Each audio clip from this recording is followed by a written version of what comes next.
Hello students, welcome back to the channel Educational Galaxy. हम कर रहे हैं क्लास 9th मैथ्स का chapter number 11 that is construction की एक्सरसाइज 11.2। इससे लास्ट वीडियोस में हमने 11.1 एंड 11.2 के क्वेश्चन 1 से 4 डिस्कस किए थे। आज इस वीडियो में हम 11.2 एक्सरसाइज का last question that is question number 5 discuss करेंगे, जो कहता है construct a right triangle whose base is 12 centimetre and sum of its hypotenuse and other side is 18 centimetre.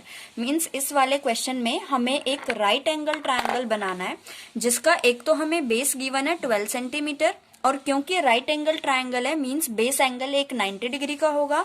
इसके अलावा जो बाकी की दो रिमेनिंग साइड्स हैं उनका सम हमें दे रखा है 18 सेंटीमीटर। तो पहले अगर हम रफ में बना के देखें तो कुछ इस तरीके से बनेगा राइट एंगल ट्रायंगल। नेम हमें इसमें कुछ नहीं दिया है तो हम अपनी तरफ से एबीसी कुछ भी रख सकते हैं। सपोज हमने एबीसी इसका नेम रख दिया तो ये 90 डिग्री का है। नीचे वाला बेस जो है ये 12 सेंटीमीटर है और इस साइड का और इस साइड का, इन दोनों साइड का सम मिला करके 18 सेंटीमीटर हमें गिवन है। तो आपको याद होगा हमने सेम एक्सरसाइज का एक्सरसाइज 11.2 का जो क्वेश्चन नंबर 1 था वो डिस्कस जब किया था तो सेम वो इससे ही मिलता जुलता है। उसमें भी हमें सेम एक बेस लाइन दे रखी थी। बेस के जो दो एंगल्स होते हैं इनमें से एक एंगल दे रखा था और बाकी की जो दो रिमेनिंग साइड से इनका सम दे रखा था। तो अगर आपको याद आ गया होगा तो आपको पता चल गया होगा किस तरीके से हमें ये क्वेश्चन को करना है।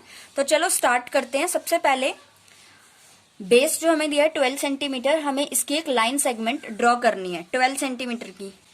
तो ये रहा 12, ये हमने खींच ली लाइन सेगमेंट एक 12 सेंटीमीटर की। इसका नेम हम दे देते हैं बी सी। ये पूरी 12 सेंटीमीटर की है। इसके बाद क्योंकि ये राइट एंगल ट्रायंगल है तो एंगल बी भी 90 डिग्री का हो सकता है या चाहे तो एंगल सी भी 90 डिग्री का हो सकता है। तो हम एंगल बी पे बना लेते हैं 90 डिग्री का। आपको आता ही है 90 डिग्री का कैसे कंस्ट्रक्ट करते हैं। सबसे पहले कंपास के टिप को इनिशियल पॉइंट पे रखना है और एक सेमी सर्कल बनाना है। उसके बाद बिना पेंसिल को इसकी मेजरमेंट को बिना हिलाए जहां पे ये सेमी सर्कल लाइन को कट कर रहा है वहां पर हमें टिप को रखना है और पेंसिल से एक आर्क लगानी है। फर्स्ट ये 60 की होती है। उसके बाद इन दोनों के इंटरसेक्टिंग पॉइंट पे कंपास की टिप को रखना है। सेकेंड आर्क लगेगी ये 120, फिर 60 से एक आर्क, 120 से दूसरी आर्क। तो दोनों का एक तरह से बाइसेक्टर है जो होता है 90 डिग्री का। तो ये आ गया 90 डिग्री का। इसको अब हम सीधा लंबा ले जाएंगे इनिशियल पॉइंट से मिलाते हुए ऊपर तक।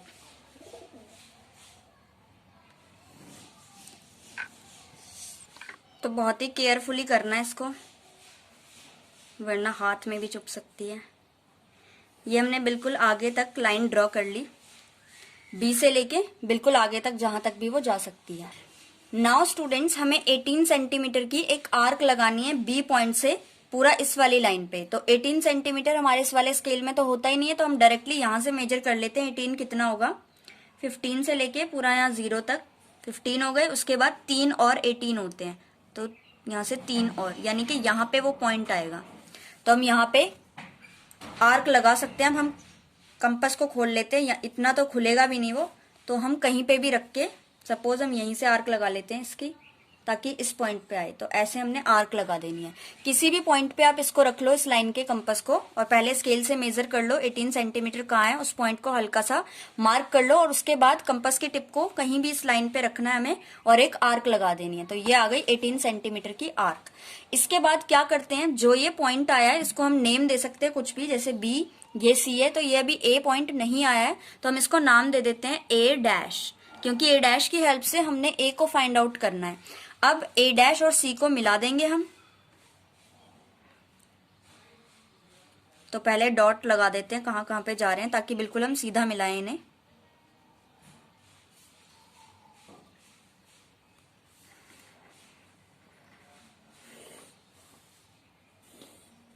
तो ये मिला दिया हमने ए से सी को। ये 90 डिग्री का था, यहाँ पे लिख देते हैं 90 डिग्री। इसके बाद क्या करना है, ए डैश सी का हमें परपेंडिकुलर बाइसेक्टर ड्रॉ करना है। परपेंडिकुलर बाइसेक्टर कैसे ड्रॉ करते हैं, सबसे पहले सी पे रख के हमें कंपास को इतना खोलना है कि वो ए डैश सी लाइन से इतना लगे कि वो हाफ से ज्यादा है। तो हाफ से ज्यादा खोल लेते हैं। ये हाफ से ज्यादा लग रहा है। एक आर्क ऊपर की तरफ, दूसरी वाली आर्क नीचे की तरफ। सेम ऐसे ही ए डैश पॉइंट पे रख के एक आर्क ऊपर की तरफ और एक नीचे की तरफ। तो ये बाइसेक्ट नहीं हुई है, दोबारा से हमें नीचे से बनानी पड़ेगी। सी पे रख के और नीचे की तरफ भी। तो यहाँ पे अब ये दोनों आर्क्स जो हैं इंटरसेक्ट हो रही हैं। हम चाहें तो डायग्राम को अच्छा दिखाने के लिए जो आर्क एक्सटेंडेड हो गई हैं कुछ ज्यादा, इनको इरेज भी कर सकते हैं। छोटी आर्क ही देखने में ठीक लगती हैं, तो इनको अब हम इरेज कर लेते हैं ताकि थोड़ा सुंदर लगे डायग्राम। इसके बाद जहां पे दोनों लाइंस आपस में इंटरसेक्ट हो रही हैं, इन पॉइंट्स को हम ज्वाइन कर देंगे। तो एक पॉइंट ये है और दूसरा यहाँ पे।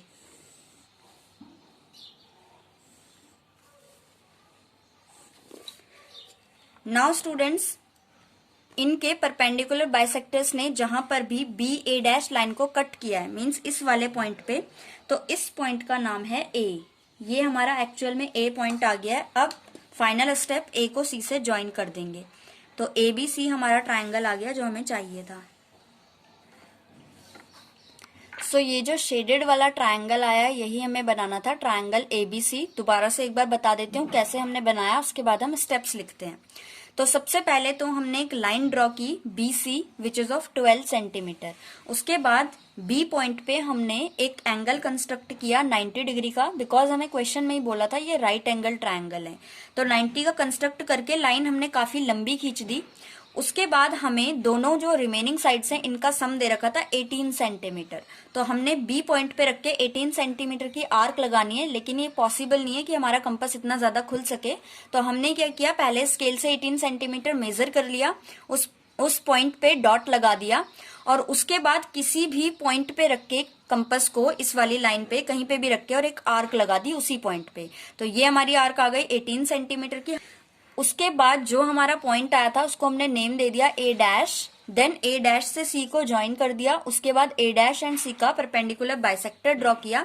हम इन पॉइंट्स के नाम भी दे सकते हैं जहां पे ये हुए हैं इंटरसेक्ट पी और इस वाले का क्यू। तो ये जो परपेंडिकुलर बाइसेक्टर पी क्यू है, इसने जहां पर भी ए डैश बी लाइन को इंटरसेक्ट किया उस पॉइंट का नाम हमने दे दिया ए। तो ए बी सी जो है ये शेडेड वाला, यही हमारा रिक्वायर्ड ट्रायंगल है। अब हम स्टेप्स लिखना स्टार्ट करते हैं। तो सबसे फर्स्ट स्टेप में draw a line segment BC of 12 centimetre.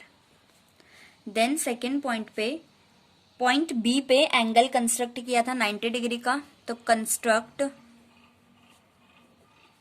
N angle of 90 degree on point B या from point B. Then third point पे, बी पॉइंट पे रख के एक आर्क लगाई थी हमने, तो हम लिख सकते हैं draw an arc of 13 centimetre from point be in upward direction, ऊपर की ही तरफ लगानी थी।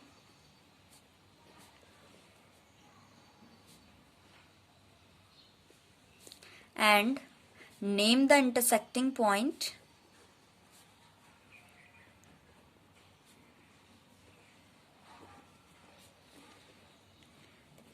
A dash. A डैश नाम दे दिया। फोर्थ स्टेप में ज्वाइन किया था हमने A डैश को C से। तो join A dash C and draw a perpendicular bisector of it. A dash C को ज्वाइन करने के बाद उसका परपेंडिकुलर बाइसेक्टर बनाया था। देन जहां पर भी ये परपेंडिकुलर बाइसेक्टर इंटरसेक्ट कर रहे थे एक दूसरे को, सबसे पहले तो इनके जो एंड पॉइंट्स हैं उनका नाम दे देंगे। Name the end points of perpendicular bisector P and Q. P and Q उसको नाम दे दिया। सिक्स्थ पॉइंट में जहां पर भी पी क्यू इंटरसेक्ट कर रहा था ए डैश बी लाइन को, तो हम लिख सकते हैं name the intersecting point of एक तो ए डैश बी एंड दूसरा P Q as A dash B and P Q line segment से जो दोनों जहां पर भी इंटरसेक्ट कर रही है उस पॉइंट का नाम हमने ए दे दिया। 7th इज लास्ट स्टेप जिसमें हमने ए को सी से ज्वाइन कर दिया था, तो join A C and now triangle A B C is the required right angle triangle. Right angle triangle. तो ये थे हमारे स्टेप्स, आप इनका स्क्रीनशॉट ले सकते हो। और ये था हमारा डायग्राम। इसको हम चाहें तो स्टूडेंट्स मेजर भी कर सकते हैं। हमें जो दो रिमेनिंग साइड्स थी मीन्स ए बी और ए सी, इन दोनों का सम दे रखा था 18 सेंटीमीटर। तो अगर हम इन दोनों को मेजर करेंगे स्केल की हेल्प से तो दोनों को प्लस करके 18 सेंटीमीटर ही आएगा। और ये तो हमने लाइन खींची ही 12 सेंटीमीटर की थी, तो इसको तो कुछ मेजर करने की जरूरत भी नहीं है। तो ये था क्वेश्चन। आज कंप्लीट हुआ हमारा चैप्टर 11 कंस्ट्रक्शन। आई होप आपको समझ में आया होगा पूरा ही क्वेश्चन अच्छे से, और बाकी के भी जो प्रीवियस क्वेश्चन हमने किए थे। तो इस चैप्टर की पूरी प्लेलिस्ट का लिंक डिस्क्रिप्शन में है, अगर आपको कोई क्वेश्चन देखना है तो वहां से देख सकते हो। अब हम मिलेंगे नेक्स्ट वीडियो में किसी न्यू चैप्टर के साथ।